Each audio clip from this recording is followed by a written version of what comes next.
what's up? Hello, my name is Liz and you're watching For Booking Out Loud. So today I'm doing a tag video. I was tagged probably about a month ago by Sunny Luca, and she tagged me in the frustrating book tag. The original is by thePMreader, and honestly, I briefly looked over the questions, and of course I saw Sunny Luca's video. So I have to say I'm fairly unprepared for this tag, but we're just gonna go through it and see how it works. Wish me luck and we'll see. I'm kind of excited for this one. I think it looks pretty fun. Let's just get into it. I think there's 10 questions, so we'll see. So number 1, name a book you predicted would be 5 stars but wasn't. And so this one's actually pretty easy. I recently did a 5-star book prediction and I'm slowly working my way through it. I'll link it above and below like always. But the first book I read off of that list was The Girl with the Latin Voice by avid. I thought it was going to be a 5-star book because I kind of love books that are like this, a girl that rises up and seeks what she wants. She doesn't take no from anyone, and that's kind of what I thought this book was going to be. And it is to an extent, but not in the way that I truly like. And so not a bad book at all, but just not what I wanted. And so ultimately I gave this book a 3 stars, and I would recommend it to others because it's beautifully written. This girl goes to hell and back, but ultimately it's a good book. It's a good book, point blank, but it just wasn't a 5-star book for me. It wasn't even a 4-star book, so such is life. So number 1, not a bad question. Number 2, what book had a great beginning but an ending that let you down? Oof. You know what? I'm going to take a cop-out on this one. I'm going to say Stephen King's It. I read that one last year, and I really enjoyed the book for the most part. It was a great book, but that ending actually kind of pissed me off. I understand it. I respect it, but as a reader, I don't like it. Yeah. For multiple reasons and multiple endings. Let's just leave it at that. And I'm going to move on to the next question. Book number 3. Wow. Question number 3. Do you have a book with a pretty cover but an ugly spine? And briefly, I was looking at my covers, and honestly, I'm going to say no, because I think at least a lot of the books that I do own, I think the covers and the spines match really well. Whether or not the spines are like a different color than the cover, or the spines have a picture of what the cover looks like, I think they go together quite well. And that's just my opinion. I mean, I have spines that are truly broken, but that's my fault. That's not the artist's fault. So what you gonna do on that one? So number 3, no. All right, so we're just going to ignore the fact that I just ran out of storage and I am starting a couple minutes later and also after my lunch. Let's continue. So number 4, I believe I was on. Do you have a book series that doesn't match? Maybe some are paperback and some are hardcover, or maybe the cover designs were changed halfway through the series. Does it bother you? So I do have a couple where the books don't match, and I think the most obvious one and the one that bothers me the most is actually back here. If you see, my Charlie Bone series is mostly hardcover, all of those back here except this guy and he is my only softcover Charlie Bone, and this is actually the second book in the series. And so the reason that this bothers me the most is that I cannot stack them up how they are supposed to be stacked. So this guy is actually supposed to be like right there. And since it is not, my organized brain always yells at me whenever I look at it too closely. So there you go. I think it bothers me less when it's like these Percy Jackson series where like the first 3 are in soft cover and then the rest are in hardcover. So that kind of thing. Like, I got into the series, I bought them in an easily accessible format, and then they started coming out and I just got them in whatever format I could. So there's series like that. And that doesn't bother me as much as that one. So, life. Am I gonna buy it again? No. Will I buy other books like that again? No. I own it, I have it, I love them, what have you. So question 5. Is there a book from your youth you can remember parts of but cannot remember the name or find anywhere? You know, I'm sure there is, but if I'm gonna be completely honest, I can't remember them. I mean, that's the whole point of forgetting books, right? You just don't remember them.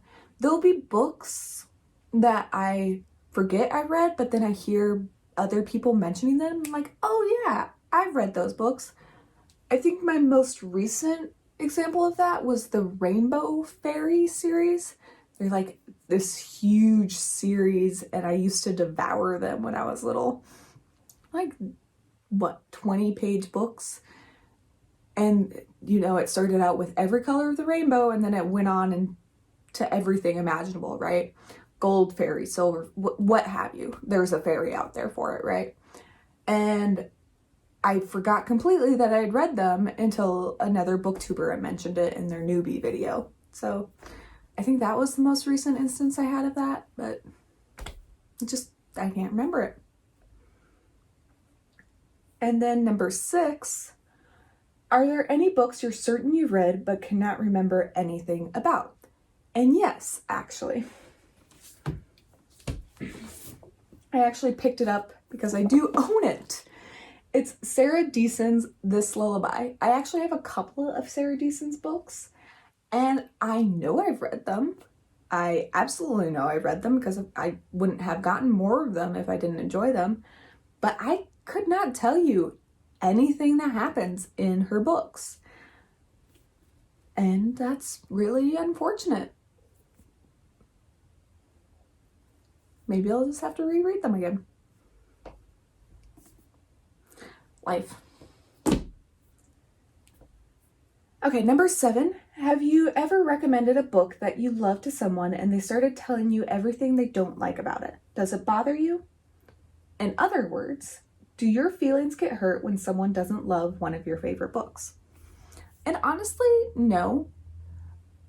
Everyone likes something different, and I have my own very unique tastes as opposed to someone else. So it doesn't hurt me when someone else doesn't like something.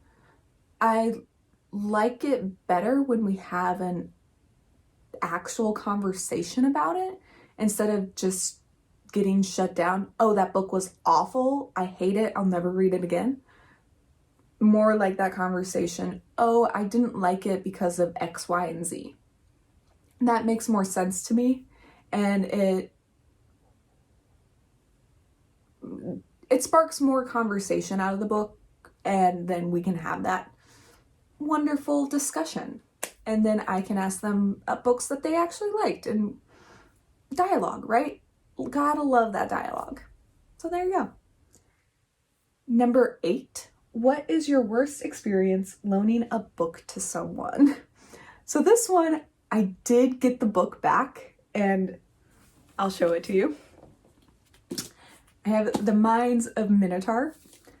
And it's actually a 4-series book, and this is the only book I own physically of this series. And it's one of my favorite middle grade books I had when growing up. And I found it when I was in middle school. And here's the story. I had loaned this book out to a guy in my class. His name was Ari. I even remember his name. And that was in my 7th grade year, okay? We were in the same middle school. It was a really tiny middle school. I think we had the same homeroom for all 3 years. There's only like 20 or 30 of us. And so I had known him already for a year really well. I loaned this guy this book and didn't hear back at all about this book for a full year. And literally the month before 8th grade ends, I get my book back. This isn't even the last book in the series, I'm going to add. It's the 3rd book. Yes, it's the 3rd book in the series, and I get it back. I promise you, I didn't do that. That was him. And I believe, if I'm not mistaken, yeah, there's some dents in my hardcover. There's some splotches.